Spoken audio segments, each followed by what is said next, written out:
Salut les expats, bienvenue dans Vivre A, très heureux de vous retrouver. Nous partons loin cette semaine, très loin, dans une cité-état sur une île, entre la Malaisie au nord et l'Indonésie au sud, dans un autre monde en fait, un monde à part. Nous partons à Singapour. Et comme vous, je suis très impatient d'en savoir plus parce que j'ai failli m'y expatrier moi-même il y a quelques temps. Alors au sommaire de Vivre à Singapour, le résumé des infos à savoir sur ce petit pays en 3 minutes.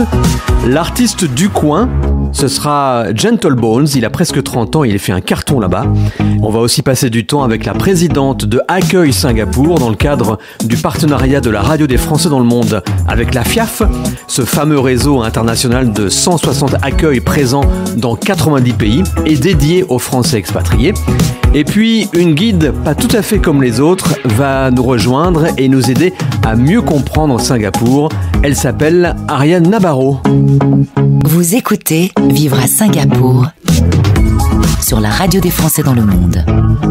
Bonjour Ariane, merci beaucoup d'avoir accepté de nous faire découvrir Singapour. On a beaucoup de chance de t'avoir parce qu'il se trouve que tu es réellement une guide touristique à Singapour et ton profil LinkedIn précise même que tu es la seule guide française à être accréditée par l'Office du tourisme national de Singapour. Alors, comment en es-tu arrivé là exactement ? Raconte-nous un peu ton parcours en quelques mots, s'il te plaît. Eh bien, bonjour Olivier, et puis merci de m'accueillir aujourd'hui à la radio des Français de l'étranger. Eh bien, je dirais que je suis partie pour 3 ans. J'ai suivi mon mari et 26 ans plus tard, je suis toujours à Singapour. Classique. Voilà. Rien ne me destinait à devenir guide touristique puisque j'étais tout simplement attachée de presse dans une grande maison de mode, de parfums et de cosmétiques. Et je m'étais dit que 3 ans de parenthèse, ce serait formidable, l'occasion de faire une famille. Et puis après ça, j'ai estimé que ce qui était le plus luxueux dans la vie, puisque moi, je travaillais dans le luxe, c'était le temps. Et comme j'avais du temps, j'allais l'offrir aux autres. Et ben, c'est ce que j'ai fait. Et puis après, j'ai pensé à moi. Et je me suis dit que j'avais la chance de vivre en Asie, ce qui allait peut-être pas se présenter de nombreuses fois dans ma vie. Et donc, je me suis intéressée à l'Asie. Et pour ceci, eh bien, j'ai commencé par devenir guide bénévole dans les musées. 1 musée, 2 musées, 3 musées, 4 musées, 5 musées. Jusqu'au jour où, eh bien, je suis devenue guide touristique professionnel. Très bien, donc guide touristique professionnel dans une ville dans laquelle tu habites depuis 26 ans, donc tu connais Singapour comme ta poche. Oui, je pense, d'une certaine façon. Je pense que je connais Singapour beaucoup mieux que les Singapouriens déjà.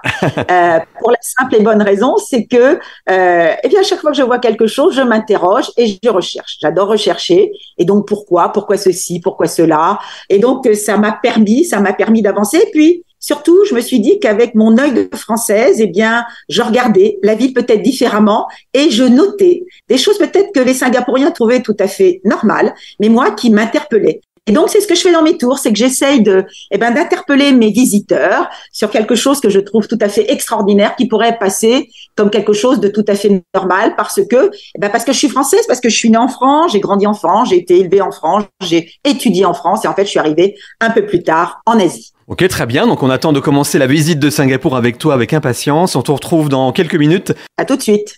De Londres à Sydney, de Stockholm à Dakar. Bienvenue sur la radio des Français dans le monde. Les infos d'Artus. Vivre à.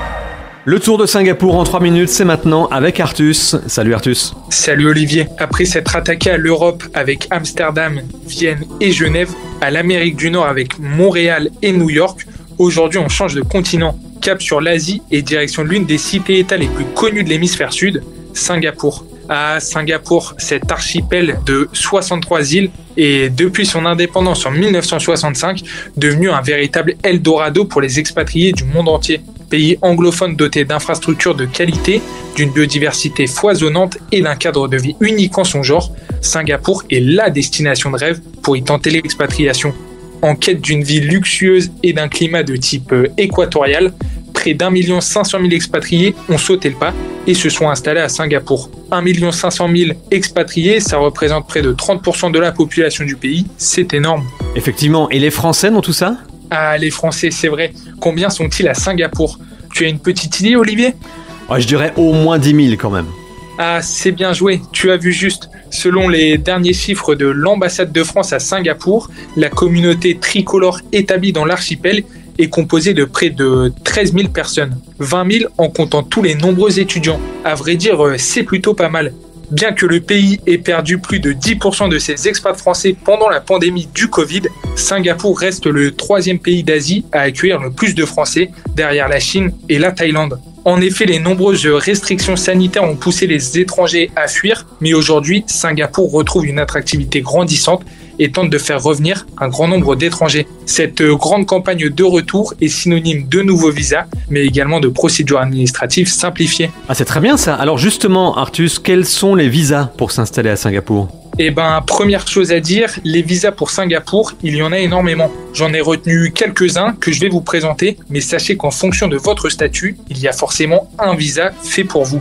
Aujourd'hui, je vous en présente 2, mais vous pouvez consulter les autres visas disponibles sur le site françaisdanslemonde.fr dans la rubrique « Vivre à Singapour ». Le premier visa le plus demandé, l'Employment Pass. Ce permis de séjour permet à tous les travailleurs d'exercer leur profession dans la cité-État. Attention tout de même, avec ce visa, il y a des conditions économiques à remplir. Pour l'obtenir, il faut gagner au minimum $5 000 par mois. Si vous remplissez cette unique condition, l'Employment Pass sera à vous pour une durée de 2 ans et pourra être renouvelé pour 3 années supplémentaires. Il y a aussi l'Entrepass pour tous les entrepreneurs souhaitant s'implanter sur le marché singapourien. Pour ce permis de séjour, aucun critère économique n'est à remplir. À noter que ce visa est délivré pour 1 année, avec 2 en option. Pour les visas créés post-Covid, il y en a un en particulier qui a retenu mon attention, l'Overseas Network and Expertise Pass.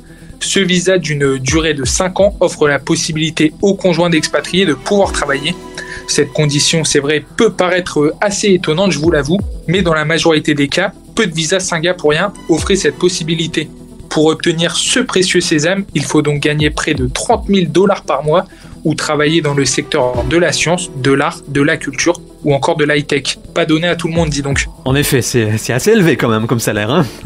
Et puis, un mot pour finir ? Oui, j'ai un dernier mot à te dire. Pour plus d'informations sur le cadre de vie à Singapour, écoutez bien entendu la fin de l'émission ou rendez-vous tout de suite sur le site françaisdanslemonde.fr sur la page Vivre à Singapour. C'est parfait, merci beaucoup Artus, à très vite. Retrouvez Vivre à en replay sur le site de votre radio, françaisdanslemonde.fr. Vous écoutez Vivre à Singapour sur la radio des Français dans le monde et notre guide personnel, on a de la chance, Ariane Nabarro qui vit sur place depuis 26 ans. Alors Ariane, on commence la visite par quoi ? Singapour, tous les jours, à 7h du matin, le soleil se lève. Alors, je dirais qu'à Singapour, on se lève avec le soleil et le soleil va se coucher à 7h, puisqu'en fait, on est à 80 km au nord de l'équateur, donc on est presque sur l'équateur et c'est pour ça qu'on a des journées qui sont à peu près similaires tous les jours. Alors moi, je commence par une balade. Je commence par marcher au bord de la rivière. J'aime beaucoup la rivière. La rivière, c'est à la fois le centre historique de Singapour, mais c'est aussi le centre où on s'amuse. Alors, on s'amuse le soir, on sort beaucoup autour de la rivière le soir, mais on y va aussi le matin pour prendre un petit déjeuner. Un petit déjeuner traditionnel. Le petit déjeuner traditionnel de Singapour, c'est quoi ? C'est à la fois des toasts avec du beurre. Alors, les toasts, ça vient des Anglais, puisque pendant très longtemps, Singapour a été anglaise, colonie anglaise. Mmh. Et puis, on va avoir dessus une confiture qui s'appelle la confiture de kaya, qui est faite à base de noix de coco, de feuilles de pandan, qui sont des grandes feuilles qui sentent délicieusement bon et qui ont une couleur verte absolument incroyable. Et puis, avec du jaune d'œuf. C'est un peu le lemon curd des Anglais, mais version locale. Et puis, donc, sur ces toasts, je mets du beurre. Sur ces toasts, je mets de la confiture de kaya. Et puis, je vais prendre ça avec des œufs. Ça, c'est le lait de l'Angleterre, des œufs mollets. Mais par contre, ils vont être salés avec de la sauce soja, puisque à Singapour, il n'y avait pas de sel, voilà. Et puis, du poivre, parce que le poivre, c'est vraiment la culture historique de la région. On va prendre ça avec du thé ou du café. Alors, le café, on l'appelle le kopi et le thé, on l'appelle le thé. Voilà. Et puis, c'est le petit déjeuner de Singapour. Donc, au cours de ma marche, je vais m'arrêter à un moment donné pour prendre ce petit déjeuner. Alors, souvent, je vais m'arrêter dans une adresse qui m'est chère, qui s'appelle Kilinay. Et Kilinay, on en trouve à peu près partout, puisque c'est aujourd'hui une chaîne d'endroits où on prend son petit déjeuner. Et tu fais ça en terrasse, par exemple ? Alors, absolument. Je fais ça en terrasse parce que moi, j'aime beaucoup être dehors, malgré la chaleur et l'humidité, puisque Singapour est extrêmement humide. On peut avoir jusqu'à 95% d'humidité. Mais bon, c'est comme tout, on s'y habitue. On s'y habitue. Tu as commencé par nous parler du matin et du soir. Est-ce que c'est pour échapper un petit peu à la chaleur ? Non, on n'y échappe pas à la chaleur. Le seul moyen d'y échapper à la chaleur, c'est de se mettre à l'air conditionné. Ouais. Mais moi, je me dis, quitte à vivre dans un pays équatorial, il faut en prendre le meilleur. Donc, c'est pour ça qu'on sort le matin et qu'on va sortir, on va dire, le soir. Alors moi, dans mon cas, je suis guide touristique, donc je suis dehors une grande partie de la journée. Et le reste de la journée, on essaye de se mettre un peu à l'ombre, ou à l'air conditionné quand on travaille dans les bureaux. Alors, qu'est-ce que tu fais de beau ensuite alors? Alors, ensuite, qu'est-ce que je fais? Si je dois visiter Singapour, eh bien, ensuite, ce que je fais, c'est que je vais aller dans les quartiers. Alors, on a différents quartiers puisqu'on a différentes communautés. On est dans un pays qui est multiracial, multiculturel, multi.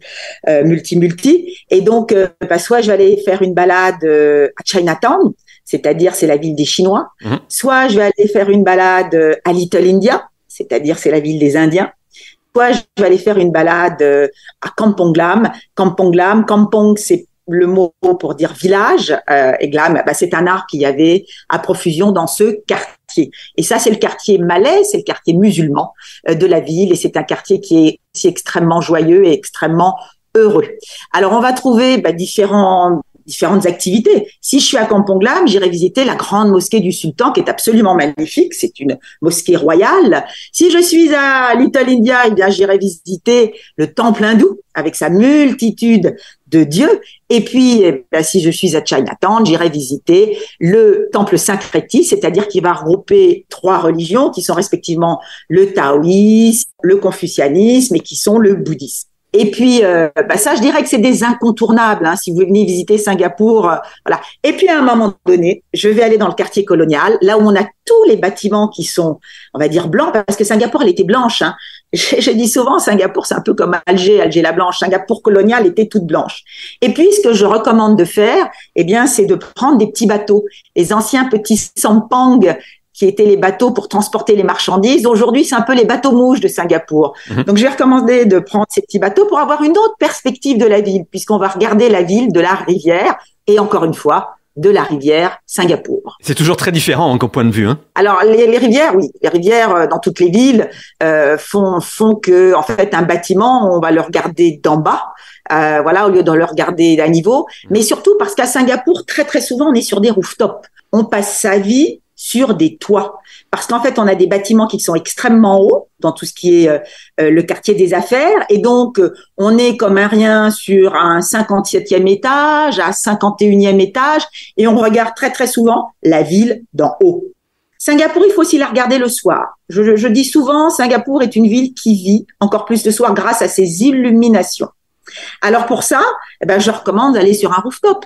Alors par exemple, c'est quoi? Eh bien, on va aller à la National Gallery de Singapour. Alors là, on va avoir 2 options. On peut y aller gratuitement, c'est-à-dire que je prends l'ascenseur, je monte au 5e étage et puis là, j'ai un espace où je peux admirer la ville totalement gratuitement. Mais moi, j'aime bien aussi aller prendre un petit verre. Donc j'y vais vers 6h30 et puis je prends, pourquoi pas, un cocktail de Singapour qui s'appelle le Singapore Sling. Ça me paraît et très puis bien. Je sirote mon cocktail en regardant le coucher du soleil sur la marina avec ce magnifique bâtiment qu'on appelle le Marina Bay Sands, qui est ce bâtiment. Si vous tapez sur votre moteur de recherche Singapour, vous voyez apparaître cette espèce de grand bâtiment avec ses 3 tours et ce bateau qui est au-dessus avec cette piscine qui est la plus haute, plus longue piscine au monde. Et donc, j'admire ce bâtiment de l'autre côté de la marina en sirotant mon Singapore Sling. Mais si je veux aller prendre un Singapore Sling là où il est né, en fait, je vais aller à l'hôtel Raffles. Vous savez, il y a un livre, Olivier, qui s'appelle « Les 1001 choses à faire avant de mourir ». Alors, je suis pas du tout en train de demander aux auditeurs de mourir, loin de là. S'il te plaît. Voilà. Mais dans ce livre, si je prends le chapitre Singapour, qu'est-ce que je lis? Eh bien, je lis qu'il faut aller voir l'hôtel Raffles, qui est à la fois un hôtel, mais qui est aussi un monument historique.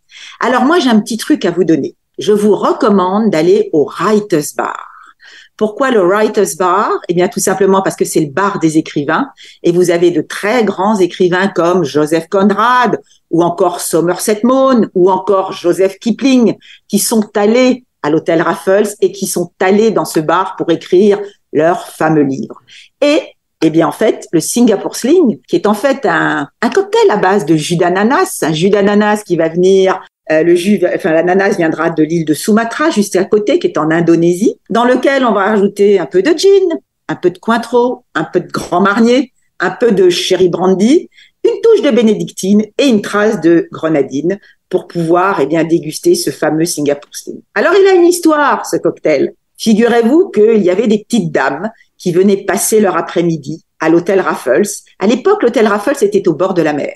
Alors aujourd'hui, la mer, vous savez, à Singapour, on l'a énormément repoussée, puisque plus de 25% du territoire a été pris sur la mer, un peu comme à Monaco d'ailleurs. Et puis, ces petites dames, elles prenaient du jus de fruits l'après-midi. Puis au bout d'un moment, elles trouvaient que le jus de fruits, c'était un peu plat. Alors, elles ont demandé à leur barman, vous pourriez pas me rajouter un petit quelque chose sans que ça en ait l'air, qui anime mon jus d'ananas, et c'est comme ça que le Singapore Sling est né en 1915, à l'hôtel Raffles.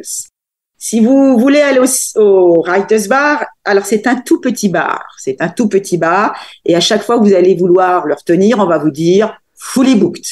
Mais Ariane va vous donner un petit truc.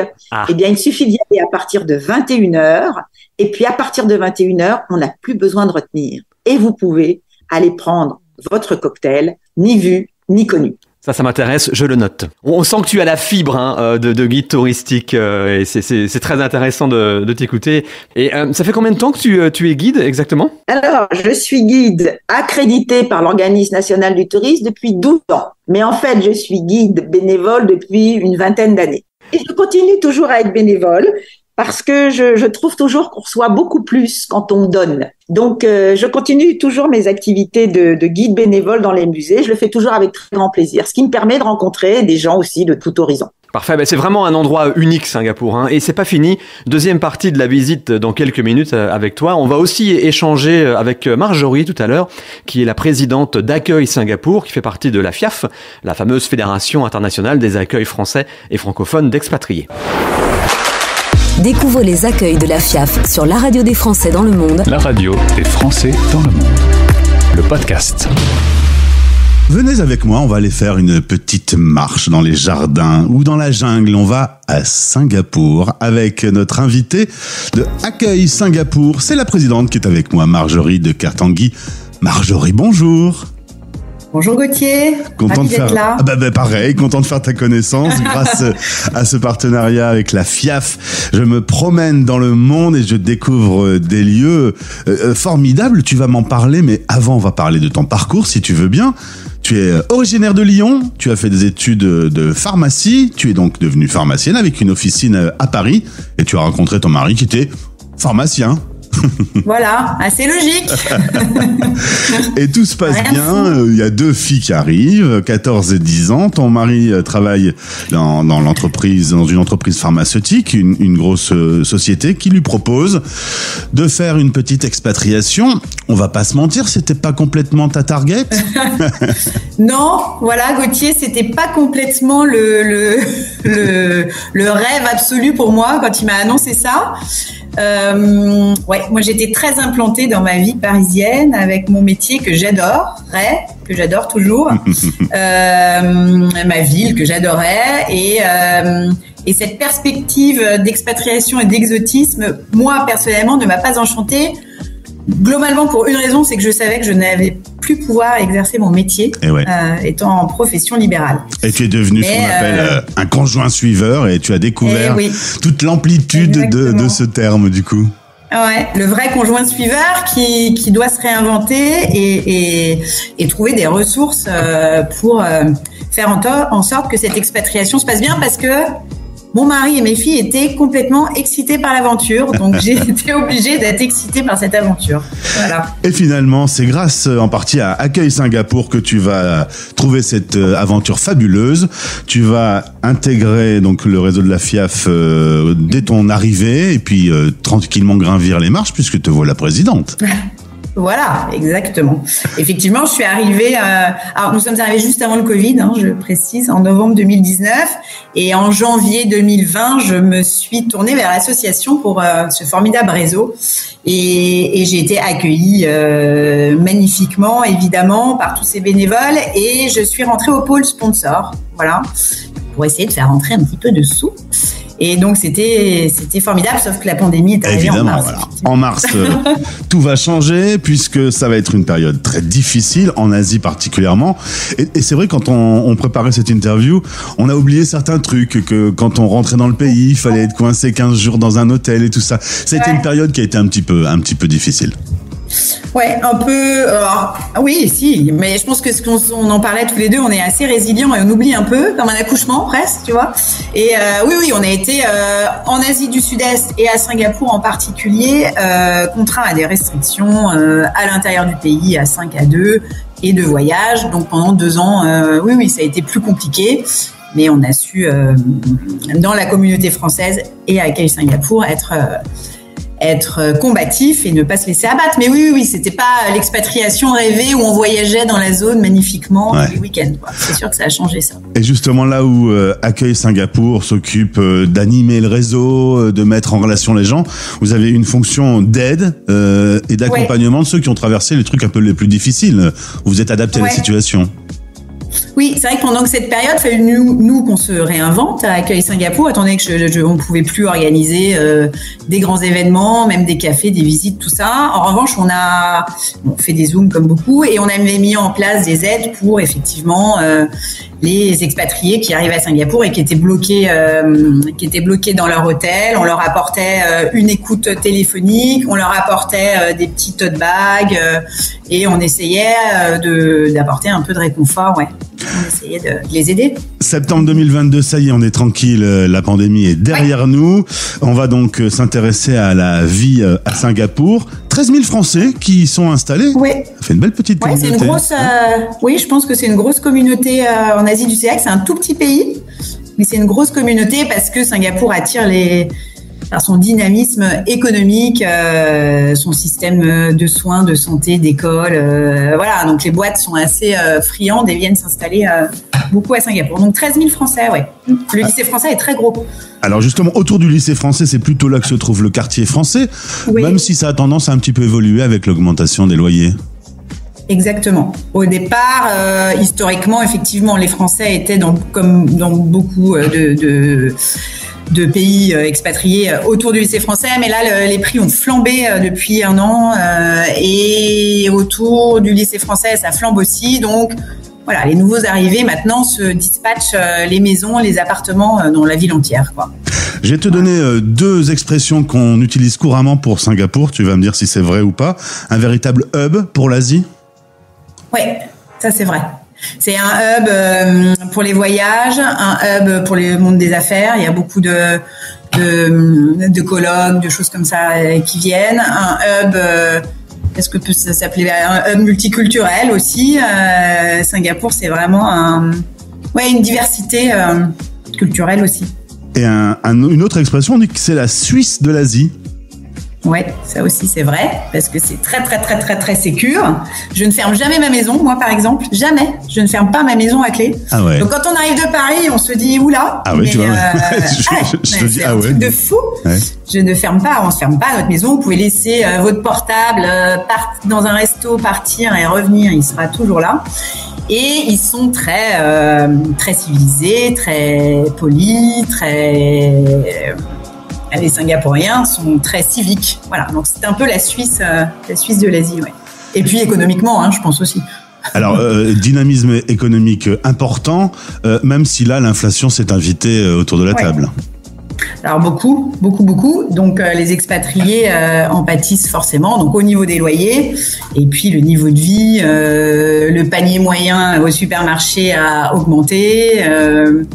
Le moindre resto, tout ça est beaucoup plus cher. Et puis les voyages aussi. Quand avant on pouvait aller à Bali pour 80 €, voilà, ça a vraiment flambé. Ouais, l'inflation a un petit peu changé, je pense quand même, à la donne de l'expatrié. Ouais. Aujourd'hui, tu es une femme heureuse à Singapour ? Oui. Très bien. Oui, parce que c'est formidable, c'était une expérience familiale, même professionnelle. Enfin, professionnelle, c'est du bénévolat et c'est de l'associatif, mais c'est une ouverture d'esprit magnifique. C'est voyager, découvrir d'autres cultures. Je souhaite vraiment je le souhaite à tout le monde. Hein, si c'est une chance dans une vie de faire cette parenthèse-là, en tout cas. Eh bien, si vous arrivez à Singapour, direction Accueil Singapour du réseau FIAF, et c'est Marjorie, la présidente, qui pourra s'occuper de vous et toute son équipe qu'on salue. D'ailleurs, vous êtes combien à travailler à Accueil Singapour ? Alors là, on doit être une petite 50aine de bénévoles. Et on va atteindre 300 familles membres. Eh bien, tu les embrasses tous. Ça a bien repris.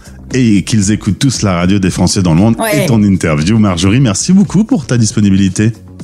Maintenant, je te remercie Gauthier, c'était super. Merci beaucoup et vive Singapour et accueille Singapour. Vivre à chaque week-end. Zoom sur une ville d'expat avec Olivier Geoffry. Vous faites quoi en ce moment, vous ? Non, parce que nous sommes à Singapour et on n'est pas tout seul. C'est Ariane Nabarro, guide française officielle du Singapore Tourism Board, qui nous fait découvrir cette ville, pays unique en son genre. Alors, Ariane, on dit souvent que Singapour est une ville béton très urbanisée. Tu confirmes ou pas ? Oui. Alors, à Singapour, on va trouver pléthore d'immeubles, de bâtiments absolument incroyables, avec des architectes aussi incroyables que ces bâtiments, comme Pei, celui qui a fait la pyramide du Louvre, à Paris. Il a fait moins de 5 bâtiments à Singapour. On va trouver des Norman Foster, Sir Norman Foster, celui qui a fait le Gurkey à Londres. Il a fait lui-même 3 bâtiments à Singapour. On va trouver des Kenzo Tange, on va trouver les plus grands architectes du monde entier à Singapour pour justement ces bâtiments. Mais à Singapour, c'est pas uniquement du bâtiment, c'est aussi de la verdure. En fait, il est dit dans le plan de l'urbaniste que chaque Singapourien doit se trouver à moins de 10 minutes ou 400 mètres d'un parc ou d'un jardin. Alors, il n'est pas dit que le jardin doit forcément être sur terre. Le jardin peut être suspendu. Le jardin peut être vertical. Mais cependant, on a de magnifiques parcs à Singapour. On a plus de 60% du territoire qui est recouvert de verdure. C'est énorme. D'ailleurs, on appelle Singapour la ville dans un jardin. Parmi les plus connus, je vous invite à visiter le jardin historique qui s'appelle le jardin botanique, classé à l'UNESCO depuis 2015. Et donc, on va avoir ce magnifique jardin. Et dans ce magnifique jardin botanique, qui date de l'époque des Anglais, puisqu'il a été créé en 1887, eh bien, on va trouver un merveilleux jardin à l'intérieur, qui est le jardin des orchidées, où vous allez avoir plus de 2000 orchidées, toujours en floraison, qui vous attendent dans ce jardin quand vous allez le visiter. Singapour, c'est la ville de l'orchidée. Le symbole de Singapour, c'est l'orchidée. Elle s'appelle d'ailleurs Vanda Miss Joaquin. Elle a été créée, c'est une hybride. Elle a été créée au 19e siècle par une mademoiselle Joachim. Et à une époque, eh bien, quand on prenait une certaine compagnie aérienne du pays, on vous offrait à chaque fois une orchidée. Et puis, il y a le deuxième jardin. Peut-être, Olivier, en avez-vous entendu parler ? C'est Garden by the Bay, avec les fameux 18 super trees. Oui, bien sûr, oui. On voit tout de suite la photo dans la tête, oui. Voilà, les super trees, ce sont ces structures métalliques sur lesquelles pousse de la végétation qui, quand on y va le soir, eh bien, en fait, on se croit au pays du film Avatar. Et donc, c'est absolument magnifique, mais il faut savoir que ces super trees, ils ne sont pas seulement décoratifs, ils ont des vocations d'écologie. Et par exemple, dans un de ces super trees, juste en dessous, on va avoir une structure d'incinération. Et on va ramener tous les feuillages de Singapour, tous les bois de Singapour, tout ce qu'on a coupé des arbres de Singapour dans cet endroit d'incinération. Et puis, on va le faire brûler. Et puis, on va récupérer de l'énergie. Enfin, on va récupérer de la vapeur. Et cette vapeur, on va la transformer en énergie pour justement l'utiliser dans les 2 serres de Garden by the Bay. Voilà. Et puis, le soir, alors ça, c'est un truc que je vous donne. Tous les soirs, vous allez à 19h45 à Garden by the Bay et vous avez un spectacle lumineux gratuit. Et pendant un quart d'heure, vous avez sur les 18 super trees, vous en avez à peu près 6 qui vont s'allumer et s'éclairer au son d'une musique qui change tous les jours. Et c'est absolument incroyable et c'est gratuit. Vraiment, je recommande. Singapour est un archipel de 64 îles. Olivier, on se serait parlé il y a une quinzaine d'années. Ouais. J'aurais pas dit 64 îles. J'aurais dit bien plus. Parce que, en fait, on a pris 9 îles qu'on a regroupées entre elles pour en faire une grande île qui s'appelle l'île de Jurong. Et sur cette île de Jurong, Singapour a mis toutes les industries qui étaient dangereuses pour le pays. Et donc, on crée même des îles à partir des petits rochers que Singapour va avoir au-delà de son île principale. Alors des îles groupées, mais qui sont toutes naturelles, je crois. Alors, naturelles ou pas naturelles, je ne sais pas trop quoi dire, puisque, voilà, il a fallu rajouter quand même beaucoup de sable pour pouvoir les constituer. Mais c'est la seule façon qu'a Singapour de survivre. Surtout quand on sait que Singapour veut avoir a déjà une population énorme, puisqu'aujourd'hui on est déjà plus de 6 millions d'habitants, et que sur un tout petit territoire, puisque qu'est-ce que c'est Singapour? C'est simplement Paris et sa petite couronne. Donc c'est minuscule. Et donc pour survivre, il faut bien gagner de la terre sur la mer. Alors tu parlais de la baie, est-ce que pour admirer toute cette baie, tu as une petite adresse ou deux autour où tu te poses justement pour regarder les gens passer et le temps passer? Alors oui, j'ai des adresses que j'aime particulièrement. Alors toujours en hauteur. Alors d'abord il y a un rooftop qui s'appelle Picotin et ce rooftop il a été fait dans un bâtiment qui est historique. Ça s'appelle la Waterboat House et en fait c'était le bâtiment où on vendait l'eau. Vous savez, quand on est marin, on a toujours besoin d'eau douce. Et donc, c'est là qu'on vend l'eau douce aux marins qui venaient à Singapour. Et donc, sur son toit, alors aujourd'hui, on n'a plus besoin de vendre de l'eau. Puis de toute manière, aujourd'hui, là où est située la Waterboat House, eh bien, les bateaux n'y arrivent plus. Mais c'est devenu un rooftop et on peut admirer cette marina de là. Alors, j'ai un autre endroit aussi que j'aime particulièrement. Alors, c'est un endroit qui est bien français puisque quand même, au bout d'un moment, quand on habite très longtemps à Singapour, on aime bien revenir à ses sources. Et cet endroit, ça s'appelle l'Entrecôte. L'Entrecôte, Bistro and French Fry. Et là, on a une vue exceptionnelle sur le Marina Bay Sands. Mais c'est pas tout. Je vous ai déjà donné tout à l'heure le National Gallery. Oui. Voilà. Et de tous ces endroits, on va pouvoir admirer la marina. Très bien, et je rebondis sur ce que tu disais tout à l'heure par rapport à être français. Est-ce qu'on se sent loin de tout à Singapour quand on est européen? On s'y fait? Moi, je dis Singapour, c'est un petit monde qui se retrouve dans un espace extrêmement réduit. On peut rencontrer des Japonais, des Sud-Africains, des Américains, on rencontre de tout. Alors, par contre, pour moi, la grande différence entre il y a quelques années et aujourd'hui, c'est que j'ai l'impression que j'entends du français partout. Il y a tellement de Français à Singapour que j'ai l'impression que quand je me balade sur Raffles Place, qui est le centre, on va dire le centre des affaires de Singapour, j'entends parler français à tout coin de rue. Ce qui n'était pas le cas il y a encore quelques années. Les Français ont très bonne cote, les Singapouriens aiment beaucoup les Français, pour la simple et bonne raison que c'est historique. Un des premiers pays à avoir reconnu Singapour comme nation indépendante, c'était la France. Et ça, aujourd'hui, tout le monde veut venir à Singapour. Mais les Singapouriens se souviennent que la France a été parmi les premiers pays à le reconnaître. Ce qui fait qu'on a des relations diplomatiques qui sont excellentes. Alors, ma dernière question, en général, est la même à chaque fois, dans chaque émission ou presque. Je demande à nos guides, et donc à toi, Ariane, de résumer la ville en un ou deux mots. Qu'est-ce qui te vient à l'esprit, toi? Ce qui me vient à l'esprit, c'est urbanisation, végétation. Très bien. Je pense que Singapour a réussi la balance parfaite entre créer une ville complètement contemporaine, sans oublier le fait que la nature est essentielle pour pouvoir vivre et survivre. Et ça vient de quoi? Ça vient tout simplement du fondateur de la Singapour d'aujourd'hui, Monsieur Lee Kuan Yew. Il a fait ses études en Angleterre, il a tellement aimé les jardins anglais qu'il a voulu répéter à Singapour une ville jardin.